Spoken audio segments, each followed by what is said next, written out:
안녕하세요. 끝까지 보면 도움이 되는 마줌마TV입니다. 정부에서 다양한 계층 분들에게 시행하고 있는 여러 가지 지원 정책들이 있습니다.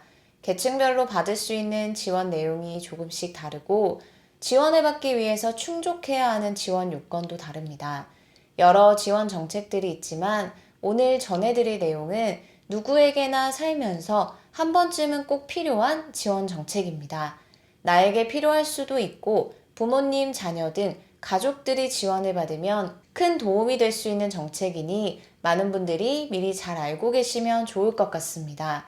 아무리 나에게 도움이 되는 지원 정책을 국가에서 시행하고 있다 하더라도 신청 없이 자동으로 지원되는 정책보다는 신청을 통해서만 지원받을 수 있는 정부 지원 제도가 훨씬 많습니다. 즉, 지원 대상에 해당하더라도 신청하지 않으면 지원받지 못하는 경우가 대부분입니다. 오늘 안내드릴 지원 정책도 신청한 분들에 한해서 지원금이 지급되는 제도입니다. 많은 분들이 본인과 가족을 위해서 미리 꼭 확인하시고 필요에 따라 신청해서 지원받으시면 좋겠습니다.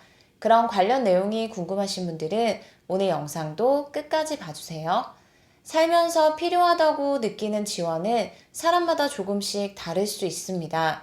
어떤 분들에게는 주거 관련 지원이 가장 필요하기도 하고 또 다른 분들은 그 밖에 다른 지원이 더 실질적으로 도움이 된다고 느낄 수 있습니다. 사람마다 삶에서 지원이 필요한 영역들이 다르기 때문인데요. 그런데 공통적으로 누구에게나 필요한 지원이 있습니다. 바로 가게를 꾸려나가기 위해서 필요한 소득 관련 지원입니다. 매달 지출되는 비용이 생각보다 많아 부담을 느끼시는 분들 많이 계시죠? 고물가가 지속됨에 따라 이전과 동일한 소비를 하더라도 지출이 크게 느껴져서 경제적으로 어려운 시기를 보내고 계신 분들이 많이 계실 거라 생각됩니다. 우리가 매일 매달 살아가기 위해서 일정 금액의 소득이 필요한데요. 소득을 얻기 위해서 소득 활동이 필요합니다.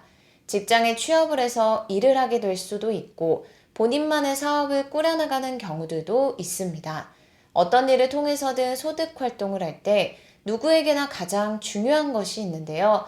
바로 몸이 아프지 않고 계속해서 일을 할 수 있는 상황입니다.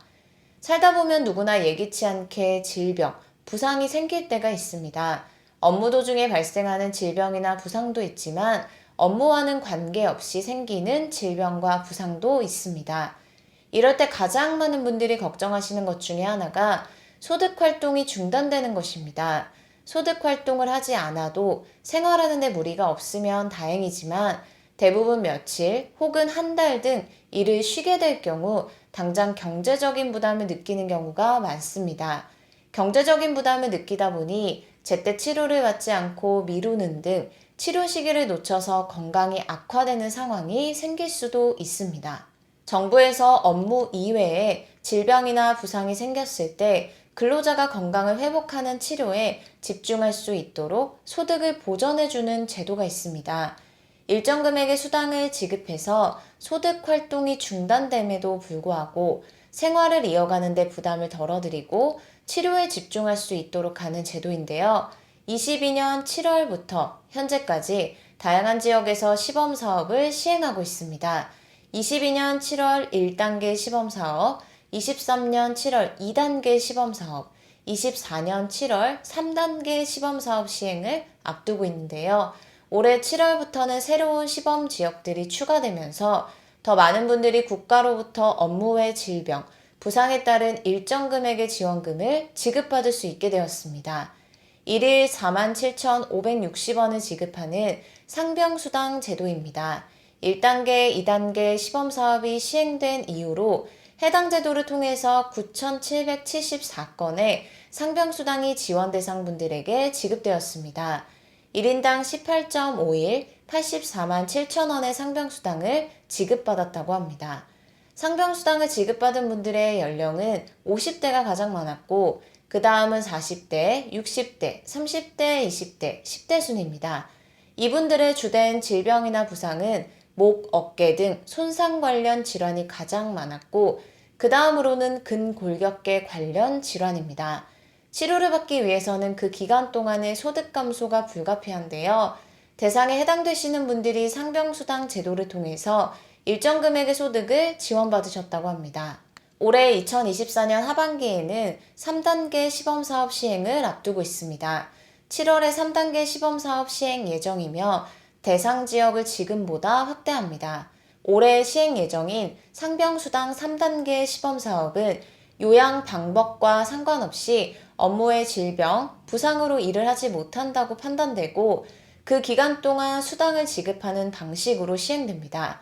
근로활동 불가 모형으로 지원 대상자를 선정할 계획이며 대기기간 7일, 보장기간은 최대 150일입니다. 1단계 시범사업은 6개 시, 군, 구에 3개 모형을 적용해 오고 있습니다. 서울 종로구, 경기 부천시, 충남 천안시, 전남 순천시, 경북 포항시, 경남 창원시에서 시행 중이며 15세 이상 65세 미만의 대한민국 국적 보유자로 시범사업 지역에 거주하거나 해당 지역에서 근로하는 취업자가 기본 자격 요건입니다. 취업 자격은 건강보험 직장가입자, 고용산재보험가입자, 자영업자이며 지원에서 제외되는 경우도 있습니다. 공무원 및 교직원, 고용산재 자동차 보험 수급자, 생계급여 긴급복지 생계지원 수급자, 질병 목적의 휴직자 등을 대상에서 제외됩니다. 질병 종류는 제한이 없으나 의료 인증 또는 의료 이용 일수 확인 과정이 필요합니다. 질병 종류 관련 조금 더 자세하게 말씀드리면 질병 치료 및 기능 개선을 위한 진료가 아닌 경우, 출산 관련 진료, 임상적 검사 및 수술이나 시술 없이 단순 증상만 있는 경우에는 지원에서 제외되니 참고 부탁드립니다. 지급받을 수 있는 금액은 2024년 기준 최저임금의 60%인 일일 47,560원입니다. 23년 7월부터 시행 중인 2단계 시범사업은 1단계 시범사업과는 다르게 소득 하위 50% 취업자에 제한해서 집중적으로 지원합니다. 가구합산 건강보험료 기준 중위소득 120% 이하, 재산 7억 원 이하 가구에 속하는 취업자가 지원 대상이며 경기 안양시, 대구 달서구, 경기 용인시, 전북 익산시에서 시행하고 있습니다. 지급 금액은 일일 47,560원으로 동일합니다. 2024년 7월부터는 3단계 시범사업이 시행될 예정인데요. 신규로 4개의 지역이 새롭게 추가되어 지금보다 더 많은 분들이 상병이 발생했을 때 상병수당 제도를 통해서 지원을 받을 수 있게 됩니다. 상병이 발생했을 때 상병수당을 지급받기 위해서는 신청을 해야 하는데요. 신청자가 입퇴원 확인서 및 외래진료 확인서 등 필요한 관련 서류를 발급받은 다음 건강보험공단에 상병수당을 신청하시면 됩니다. 신청 후 건강보험공단에서 자격심사, 의료심사를 진행한 다음 급여를 지급합니다. 오늘은 새롭게 지역을 추가하는 정부의 소득 관련 지원 제도에 대해서 살펴봤습니다. 혹시라도 해당되시는데 이런 제도가 있는 줄 몰라서 신청하지 못해 지원받지 못하신 분들 계시다면 늦지 않게 꼭 신청해 보시면 좋겠습니다. 새롭게 추가되는 지역 관련 소식이 전해지면 다시 한번 영상을 통해서 안내드리겠습니다. 오늘도 끝까지 봐주셔서 정말 감사합니다. 구독과 좋아요, 알림 설정 꼭 부탁드립니다. 감사합니다.